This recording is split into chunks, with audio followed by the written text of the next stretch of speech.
Hello students, today we are going to discuss the topic simultaneous changes in demand and supply and market equilibrium। तो students कल की class में हमने discuss किए थे demand में शिफ्ट और सप्लाई का शिफ्ट कैसे हमारे इक्विलिब्रियम प्राइस और क्वांटिटी को अफेक्ट करता है। आज की क्लास में हम लोग स्टडी करेंगे दोनों में जब साथ में चेंजेस होते हैं तो वो कैसे हमारे मार्केट के इक्विलिब्रियम को अफेक्ट करते हैं। तो स्टूडेंट्स अब हम क्या करेंगे, पहले इसकी कंडीशन पहली सिचुएशन में हम देखेंगे कि दोनों में ही क्या हो रहा है, इंक्रीज साइमल्टेनियसली डिमांड भी इंक्रीज कर रही है और सप्लाई भी।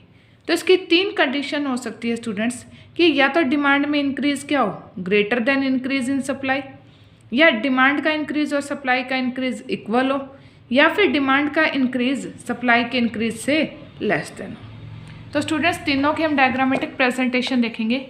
पहले हम लोग पहला केस करेंगे जहाँ के increase in demand greater than increase in supply, की डिमांड में ज़्यादा इंक्रीज हो रहा है और सप्लाई में इंक्रीज तो हो रहा है लेकिन कम।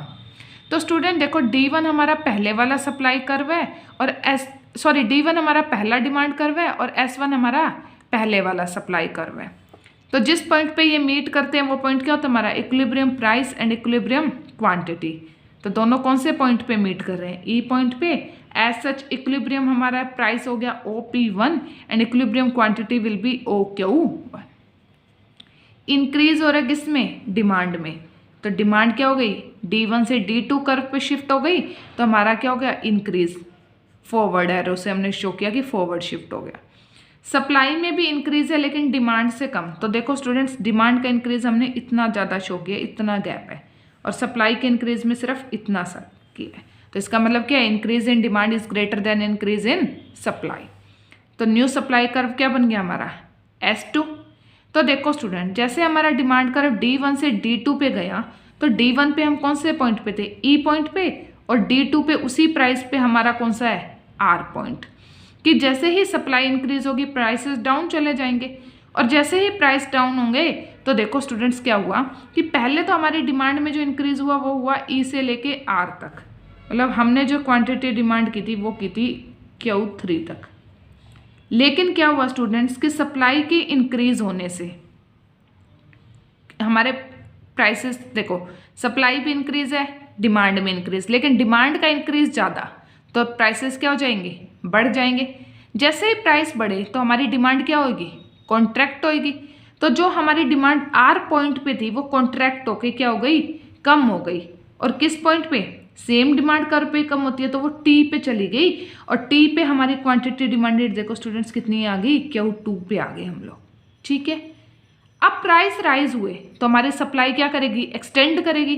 तो हमारी जो सप्लाई थी स्टूडेंट्स वो देखो हम E पॉइंट पे सप्लाई कर रहे थे पहले वाले सप्लाई कर्व पे, सप्लाई कर्व जब शिफ्ट हुआ तो हम K पॉइंट की सप्लाई पे आ गए। मतलब हम लोग कितनी क्वांटिटी सप्लाई कर रहे थे, यहाँ पे कर रहे थे इस पॉइंट पे। ठीक है, इस पॉइंट को मान लेते हैं Q4। अब प्राइस इंक्रीज होने की वजह से सप्लाई क्या हो जाएगी, एक्सटेंड हो जाएगी। तो सेम सप्लाई कर्व पे हमारी सप्लाई एक्सटेंड होके कहाँ चली गई, T पे, और डिमांड भी कॉन्ट्रैक्ट होके कहाँ पे आ गई, T पे। तो हमारा न्यू इक्विलिब्रियम कहाँ आया, जहाँ S2 और D2 मतलब न्यू सप्लाई कर्व और न्यू डिमांड कर्व मीट करता है, तो हमारा प्राइस क्या आ गया, अब OP2 मतलब प्राइस में इंक्रीज हो गया, और न्यू सब क्वांटिटी क्या आ गई इक्विलिब्रियम की, OQ2, क्योंकि यहाँ पे हमारी डिमांड और सप्लाई दोनों ही क्या हुई हैं, इंक्रीज हुई हैं स्टूडेंट्स। क्लियर है। उसके बाद नेक्स्ट केस देखो स्टूडेंट्स जहाँ पे दोनों में इंक्रीज क्या हो, इक्वल। तो देखो ये गैप जो मैंने डिमांड का इंक्रीज किया और जो सप्लाई में इंक्रीज किया वो इक्वल है। तो पहले हमारा सप्लाई कर्व क्या था, S1, और डिमांड कर्व क्या था, D1। दोनों कहाँ मीट कर रहे थे, E पॉइंट पे। तो हमारा OP1 इक्विलिब्रियम प्राइस था और OQ1 इक्विलिब्रियम क्वांटिटी थी। अब क्या हुआ स्टूडेंट्स, हमारी डिमांड इंक्रीज कर गई, तो हमारी डिमांड E पॉइंट से कौन से पॉइंट पे चली गई, T पॉइंट पे आ गई। सप्लाई हमारी इंक्रीज कर गई, कहाँ पे, E पॉइंट पे थी, और E से कहाँ गई, T पे। तो टी पे ही डिमांड आ गई और टी पे ही सप्लाई आ गई, तो दोनों ने जहाँ एक दूसरे को D2 और S2 ने कट किया वही इक्विलिब्रियम प्राइस। तो जितनी डिमांड इंक्रीज हो स्टूडेंट्स उतनी ही सप्लाई भी इंक्रीज होगी, तो प्राइसेस राइज नहीं होंगे और ना ही डाउन होंगे, क्योंकि सप्लाई इंक्रीज होने से डाउन होते लेकिन उतनी डिमांड भी इंक्रीज हो गई। तो हमारा price as it is OP1, लेकिन अब इक्विलिब्रियम की क्वांटिटी का लेवल बढ़ जाएगा कि अब डिमांड और सप्लाई हमारी दोनों बढ़ गई। तो OQ1 से इक्विलिब्रियम क्वांटिटी कहाँ जाएगी, ये देखो ये एरो से शो किया कि कहाँ आ गई, OQ2 पे। थर्ड केस में स्टूडेंट्स क्या कह रहे हैं कि इंक्रीज इन डिमांड क्या है, लेस देन है इंक्रीज इन सप्लाई। तो हमारा डिमांड कर्व पहले क्या था D1 और सप्लाई कर्व था S1, दोनों कहाँ मीट कर रहे थे, E पॉइंट पे। तो OP1 मेरा इक्विलिब्रियम प्राइस था एंड OQ1 इक्विलिब्रियम क्वांटिटी। अब हुआ क्या स्टूडेंट्स कि मेरी सप्लाई में इंक्रीज हो गया ज़्यादा, तो मेरी सप्लाई S1 से कहाँ गई S2। देखो ये वाला गैप क्या है, इस वाले गैप से ज़्यादा, मतलब क्या डिमांड में इतना इंक्रीज नहीं हुआ जितना सप्लाई में इंक्रीज हो गया। सप्लाई इंक्रीज हुई तो मेरा प्राइस क्या हो जाएगा, डाउन। जैसे ही प्राइस डाउन हुए तो मेरी जो डिमांड में इंक्रीज हुआ था स्टूडेंट्स वो कहाँ पे हुआ था, E से लेके K तक की, और अब प्राइस क्या हो गई, डाउन, तो वो इंक्रीज और भी ज़्यादा हो जाएगा। तो अब देखो E से K होने पे मेरी क्वांटिटी कितनी डिमांड हो रही थी, इतनी, लेकिन अब प्राइस डाउन हो गए तो डिमांड क्या कर गई, एक्सटेंड। तो सेम डिमांड कर पे अब हम इस पॉइंट पे आ गए तो हमारी क्वांटिटी डिमांडेड क्या हो गई, ये वाली बढ़ गई हमारी क्वांटिटी डिमांडेड। और प्राइस डाउन हो गए तो हमारी सप्लाई में जो इंक्रीमेंट हुआ था, सप्लाई कितनी हो गई थी स्टूडेंट्स हमारी, ये रहा हमारा सप्लाई कर्व, E से लेके R तक की हमारी सप्लाई इतनी हो गई थी। लेकिन अब प्राइस डाउन हो गए तो सप्लाई क्या हो जाएगी, कॉन्ट्रैक्ट। तो सप्लाई R से कहाँ पे आ जाएगी, सेम सप्लाई कर्व पे T पे, कि इतनी से सप्लाई अब कहाँ गई वापस यहाँ पे। तो हमारा न्यू इक्विलिब्रियम कहाँ आएगा, T पॉइंट पे, जहाँ पे हमारा D2 नया डिमांड कर्व और S2 नया सप्लाई कर्व आपस में मीट करेंगे। तो ओवरऑल इम्पैक्ट क्या हुआ कि सप्लाई ज़्यादा इंक्रीज है, डिमांड कम इंक्रीज है, तो प्राइसेस डाउन हो जाएंगे। OP1 से कहाँ आ गए, OP2 पे, और लेकिन क्वांटिटी ने तो इंक्रीज ही होना है क्योंकि हमारी सप्लाई और डिमांड दोनों ही इंक्रीज कर रही है। तो OQ1 से क्वांटिटी इक्विलिब्रियम की कहाँ आ जाएगी, OQ2 पे आ जाएगी। ओके स्टूडेंट्स, ये तीनों पॉइंट्स की यहाँ पे आपको एक्सप्लेनेशन भी गिवन है। ये तो केस किया स्टूडेंट्स हमने इंक्रीज का। अब हम करेंगे साइमल्टेनियस डिक्रीज, कि दोनों में ही डिक्रीज है, डिमांड में भी सप्लाई में भी। तो यहाँ भी तीन कंडीशंस हमारे पास हो सकती है कि पहले डिक्रीज डिमांड का ग्रेटर हो, किससे, सप्लाई के डिक्रीज से। सेकेंड सिचुएशन दोनों का डिक्रीज इक्वल हो, और थर्ड सिचुएशन क्या हो सकती है स्टूडेंट्स, जब डिमांड का डिक्रीज तो कम हो लेकिन सप्लाई का डिक्रीज ज़्यादा हो। तो पहली सिचुएशन को देखो students, decrease in demand greater than है किससे, डिक्रीज इन सप्लाई से। तो देखो स्टूडेंट्स हमारा ये क्या है, पहले वाला डिमांड कर्व, और ये क्या है, पहले वाला S1 क्या है, पहले वाला सप्लाई कर्व, दोनों कहाँ मीट कर रहे हैं, पॉइंट E पे। तो इक्विलिब्रियम प्राइस क्या था पहले, OP1, और इक्विलिब्रियम क्वांटिटी क्या थी, OQ1। अब क्या हुआ स्टूडेंट्स, हमारी डिमांड में डिक्रीज हो गया तो बैकवर्ड शिफ्ट हो जाएगी। तो देखो D1 से हम कहाँ आ गए, D2 पे, इधर ये डिफरेंस, और S1 से हम कहाँ गए, S2, ये गैप। तो अब डिमांड का डिक्रीज ज़्यादा है, तो डिमांड का डिक्रीज जैसे ही हुआ स्टूडेंट्स तो हमारी डिमांड E से कहाँ शिफ्ट हो गई, R पे, ठीक है। और सप्लाई कहाँ चलेगी हमारी, E से K पे, नए वाले सप्लाई कर्व पे। ये होने के बाद स्टूडेंट्स अब हमारी डिमांड में डिक्रीज ज़्यादा है तो प्राइसेस क्या हो जाएंगे, कम, कि डिमांड कम होगी, सप्लाई इतनी कम नहीं हुई। तो प्राइस कम होने से हमारी डिमांड क्या करेगी, एक्सटेंड। तो जो हमारी डिमांड कम होके R पे गई थी वो सेम डिमांड कर्व पे बढ़ के कहाँ जाएगी, T पे, क्योंकि R पे तो हम सिर्फ इतनी डिमांड कर रहे थे और अब T पे कितनी कर रहे हैं, इतनी। तो ये चीज़ क्या स्टूडेंट, ज़्यादा, और यहाँ से यहाँ तक क्या थी, कम, ठीक है। अब प्राइस डाउन हुए तो हमारी सप्लाई क्या हो जाएगी, कॉन्ट्रैक्ट। तो हमारी सप्लाई जो E से K पे हुई थी वो और भी कम हो जाएगी। K पे हम लोग सप्लाई कर रहे थे इतनी, यहाँ तक, ठीक है।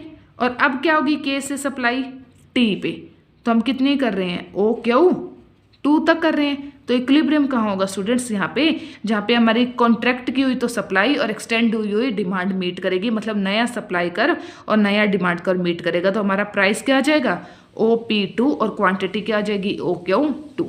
ओवरऑल स्टूडेंट्स डिमांड का डिक्रीज ज़्यादा है तो मतलब क्या होगा कि हमारे प्राइसेस कम ही होंगे और दोनों में डिक्रीज है तो इक्विलिब्रियम क्वांटिटी भी कम हो जाएगी।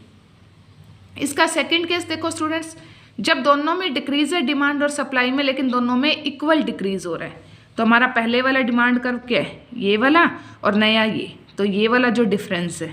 स्टूडेंट्स एक बात ध्यान रखना, ये एरोज ही आपको बताएंगे कि आप डिक्रीज कर रहे हो या इंक्रीज कर रहे हो, प्लस आप जो एक्सप्लेनेशन लिखी हुई है ये वाली चीज़ें बताओगे। तो देखो ये जो गैप है डिक्रीज का, वही ये वाला गैप है, इक्वल है।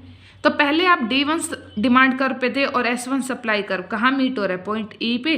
तो पहले आपका इनिशियल इक्विलिब्रियम कहाँ था, पॉइंट E, जहाँ पे आपका प्राइस क्या था, OP1, और क्वांटिटी क्या थी, OQ1। अब जैसे ही स्टूडेंट्स आपकी डिमांड में डिक्रीज हुआ और सप्लाई में डिक्रीज, दोनों में डिक्रीज इक्वल है, तो आपके प्राइस पे कोई भी इफेक्ट नहीं आएगा। तो डिमांड डिक्रीज होके कहाँ गई, E से K पे, और सप्लाई डिक्रीज होके कहाँ गई, E से K पे, तो सेम लेवल पे चलेगी, तो प्राइसेस में कोई चेंजेस नहीं होंगे, क्योंकि जितनी डिमांड कम होगी उतनी सप्लाई भी कम हो गई, तो prices as it is OP1, लेकिन इक्विलिब्रियम क्वांटिटी कम हो जाएगी, क्योंकि अब आपकी डिमांड और सप्लाई दोनों कम हो गए, तो OQ1 से अब क्या हो जाएगी, OQ2। थर्ड केस देखते हैं स्टूडेंट, जब डिक्रीज इन डिमांड और डिक्रीज इन सप्लाई, लेकिन डिमांड का डिक्रीज क्या है, कम, और सप्लाई का डिक्रीज क्या है, ज़्यादा। तो देखो स्टूडेंट्स, ये हमारा D1 D2 डिमांड कर्व, तो ये वाला जो गैप है और जो ये सप्लाई का गैप है, आपको दिख ही रहा है कि सप्लाई का गैप ज़्यादा है। तो पहले हमारी डिमांड और सप्लाई कर्व कहाँ मीट कर रहे थे, E पॉइंट पे, तो हमारा इक्विलिब्रियम प्राइस क्या आ रहा था, OP1, और इक्विलिब्रियम क्वांटिटी क्या आ रही थी, OQ1। अब क्या हुआ स्टूडेंट्स कि जैसे हमारी सप्लाई में क्या हो गया, डिक्रीज, और डिमांड में इतना डिक्रीज नहीं हुआ, तो प्राइसेस क्या होंगे, इंक्रीज हो जाएगा, राइज हो जाएंगे। जैसे ही प्राइस राइज हुआ, तो देखो स्टूडेंट्स, हमारी डिमांड डिक्रीज होके कहाँ पे गई थी, E से K पे, यही है D2 पे, तो हमारी डिमांड डिक्रीज होके पहले E पे थी और अब कितनी हो गई थी, K पे। अब जैसे ही प्राइस राइज होंगे तो डिमांड क्या हो जाएगी, कॉन्ट्रैक्ट, तो K से इसी सेम वाले डिमांड कर्व पे क्या हो जाएगी, हमारी क्वांटिटी डिमांडेड, प्राइस राइज होने से डिक्रीज हो जाएगी, तो कहाँ चली जाएगी, T पॉइंट पे, यही वाला डिमांड कर्व है, तो अब हमारी क्वांटिटी डिमांडेड कितनी हो गई, इतनी, पहले इतनी थी और अब कितनी होगी, सिर्फ इतनी, Q2 था, ठीक है। अब प्राइस राइज होने से जो हमारी सप्लाई थी वो E से कहाँ गई थी, R पे पहले, लेकिन अब प्राइस राइज हो गए तो हमारी सप्लाई क्या करेगी, एक्सटेंड, तो सेम सप्लाई कर्व पे होता है एक्सटेंशन, तो R से कहाँ जाएगी हमारी, T पे, कि R पे तो कितनी थी, सिर्फ इतनी थी, लेकिन अब T पे कितनी हो गई, इतनी हो गई। तो अब हमारा न्यू इक्विलिब्रियम कहाँ होगा, जहाँ हमारा न्यू सप्लाई कर्व S2 और new demand curve D2 meet करेंगे, तो हमारा ओवरऑल इम्पैक्ट क्या होगा स्टूडेंट्स, कि डिक्रीज सप्लाई में क्या है, ज़्यादा, तो सप्लाई ज़्यादा कम होगी, डिमांड इतनी कम नहीं हुई, मतलब क्या सिचुएशन है, डिमांड ज़्यादा सप्लाई कम, तो प्राइस बढ़ जाएंगे, OP1 से प्राइस क्या हो गया, OP2, लेकिन डिक्रीज है स्टूडेंट्स, तो हमारी क्वांटिटी इक्विलिब्रियम की कम हो जाएगी, OQ1 से कितनी हो जाएगी, OQ2 हो जाएगी। ये आपको इन पॉइंट्स की एक्सप्लेनेशन गिवन है। स्टूडेंट्स ये बात आप सभी को पता है कि जो हमारा एक्सटेंशन या कॉन्ट्रैक्शन होता है डिमांड और सप्लाई का, वो सेम डिमांड कर्व और सेम सप्लाई कर्व पे होता है, और जो इंक्रीज और डिक्रीज होता है हमारी डिमांड या सप्लाई में, तो वो नया सप्लाई कर्व और नया डिमांड कर्व बनता है, उसमें फॉरवर्ड या बैकवर्ड शिफ्ट आता है। ओके स्टूडेंट्स, ये आपने डिमांड और सप्लाई के चैप्टर में भी स्टडी किया होगा। उसके बाद स्टूडेंट्स हमें यहाँ कुछ हॉट्स क्वेश्चन गिवन है। फर्स्ट क्वेश्चन क्या बोल रहे हैं कि नया इक्विलिब्रियम कैसे स्ट्रक करता है जब सप्लाई और डिमांड कर्व शिफ्ट करते हैं। शिफ्ट करना मतलब इंक्रीज और डिक्रीज। तो देखो स्टूडेंट्स, पहले केस में क्या होता है कि डिमांड में इंक्रीज हुआ और सप्लाई में इंक्रीज करते हैं हम लोग, ठीक है। डिमांड में इंक्रीज ग्रेटर देन रहा किससे, सप्लाई के इंक्रीज से, तो प्राइसेस क्या हो जाएंगे, बढ़ जाएंगे।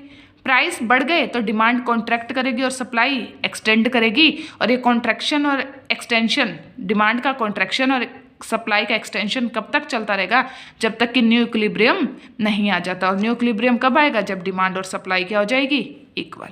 और एक ऐसी सिचुएशन क्या हो सकती है स्टूडेंट, जब सप्लाई ज़्यादा और डिमांड कम, तो प्राइसेस डाउन चले जाएंगे। प्राइस डाउन हो गए तो डिमांड एक्सटेंड कर देगी और सप्लाई कॉन्ट्रैक्ट हो जाएगी। और ये डिमांड और सप्लाई का एक्सटेंशन और कॉन्ट्रैक्शन कब तक चलता रहेगा, जब तक डिमांड और सप्लाई हमारे इक्वल नहीं हो जाते। उसके बाद नेक्स्ट क्वेश्चन में पूछ रहे स्टूडेंट्स, आपको डिमांड और सप्लाई शेड्यूल की हेल्प से ये बताओ कि एक्सेस डिमांड और एक्सेस सप्लाई का कंसेप्ट आपको बताना है और उसका इफेक्ट प्राइस पे।